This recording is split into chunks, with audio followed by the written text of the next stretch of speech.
Manchester United နဲ့တရားဝင်ဆွေးနွေးမှုတွေပြုလုပ်နေတဲ့ Matheus Fernandes ကိုဒါ Real Madrid နဲ့ Arsenal တို့ကလည်းစိတ်ဝင်စားနေတာပေါ့နော်ဒါပေမဲ့လက်ရှိအချိန်မှာတော့ Real Madrid က Arsenal တင်းရဲ့နီးပြ Mikel Arteta ကဒါလက်လျှော့လိုက်ပြီဆိုပြီးတော့ report တွေအရတွေ့လိုက်ရတယ်ပြီးတော့ကျွန်တော်တို့ Morocco နဲ့ Brazil ရဲ့ပွဲစဉ်မှာ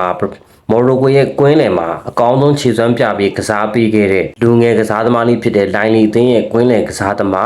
းဘူအာဒီကိုလည်း United တို့အနေနဲ့စိတ်ဝင်စားမှုတွေရှိနေတယ်ပေါ့ဒီသတင်းလေးနှစ်ခုနဲ့ပတ်သက်ပြီးတော့ကျွန်တော်တို့ဆွေးနွေးကြည့်အောင်ပါအားလုံးပဲမင်္ဂလာပါကျွန်တော်ကတော့ DNA Game လေး YouTube ပဲဖြစ်ပါတယ်ကျွန်တော်ရဲ့ YouTube Channel နဲ့ Facebook Page လေးကနေအားလုံးကိုပြန်လည်ကြိုဆိုလိုက်ပါတယ်ပထမဆုံးသတင်းလေးတစ်ပုဒ်အနေနဲ့ကတော့ကျွန်တော်တို့ Matheus Fernandes အတွက်ကိုကတရားဝင်ဆွေးနွေးမှုတွေပြုလုပ်နေရဆိုပေမဲ့လေဝက်ဆန်အသင်းတောင်းဆိုတဲ့ပေါင်85တန်းကိုရှော့ချဖို့အတွက်ကောင်းမွန်တဲ့သဘောတူညီချက်တွေလုပ်ဖို့အတွက်ဆွေးနွေးနေတာပေါ့နော်ဒါပေမဲ့အနည်းဆုံးတော့ပေါင်တန်း85တန်းလောက်ကတော့ပေးရနိုင်ခြေရှိပါတယ်ဒါမဲ့ဒီကစားသမားကိုယ်တိုင်ကလည်းကျွန်တော်တို့ United ကိုပ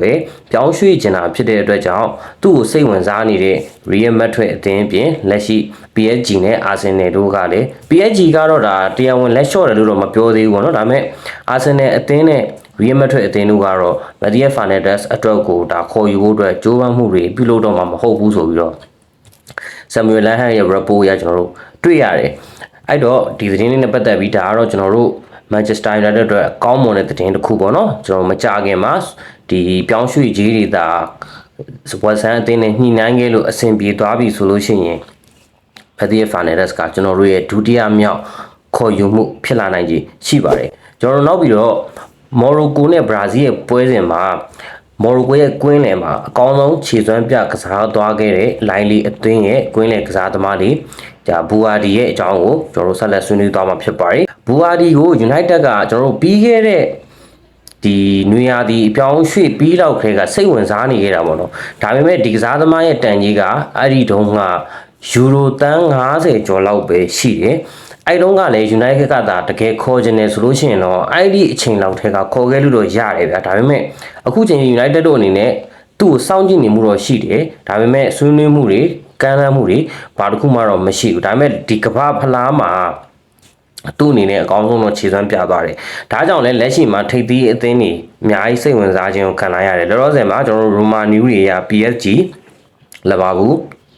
United ပေါ့နော်လောလောဆယ်ဒီကစားဒီအသင်းထိပ်သီး3သင်းကတော့လောလောဆယ်မှာစိတ်ဝင်စားနေတယ်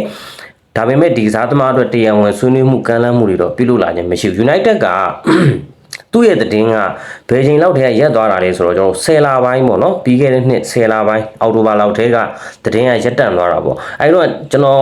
channel ထဲမှာတော့ကျွန်တော်တင်ပေးထားဖို့ပါတယ် Team Talk ရဲ့ report အရဒီကစားသမားကဒါလိုင်လီအသင်းမှာ2029အထိစာချုပ်ရှိတယ်ဆိုပြီးတော့ report လုပ်ထားတယ်သူ့ရဲ့တန်ကြီးကလည်းယူရိုတန်း90ကျော်လောက်တော့ရှိတယ်ပေါ့ဒါပေမဲ့လက်ရှိအချိန်မှာတော့လိုင်လီအသင်းနဲ့သူနဲ့စာချုပ်တက်တန်းထပ်ပြီးတိုးလာဘယ်လိုလဲဆိုတော့ကျွန်တော်လည်းမသိရသေးဘူးဒါပေမဲ့ဒီကစားသမားကဒီ2029ဆိုတော့ဘယ်တော့မှမကြံတော့ဘူးစာချုပ်တက်တန်းဟုတ်တယ်မလားသူ့အနေနဲ့လိုင်လီကနေတကယ်ထွက်ခွာပြီးတော့ကဘာဖလားပြီးပြီဆိုရင်တော့မှပဲတကယ်လိုင်လီကထွက်ခွာပြီးပြောင်းရွှေ့ခြင်းတယ်ဆိုလို့ရှိရင်တခြားထိပ်သီးကလပ်တင်းကိုရောက်ရှိနိုင်ခြေရှိတယ်သို့မဟုတ်ဒါကျွန်တော်တို့ United ကလည်းလက်ရှိမှာတော့ကွင်းလယ်အတွက်အများကြီးလိုက်ပြီးလေးလာနေတဲ့ကစားသမားတွေအများကြီးရှိပါတော့လောလောဆယ်အတိုင်းအတာမှာအီဒါဆန်ကိုကျွန်တော်တို့ရပြီMatheus Fernandes ကလည်း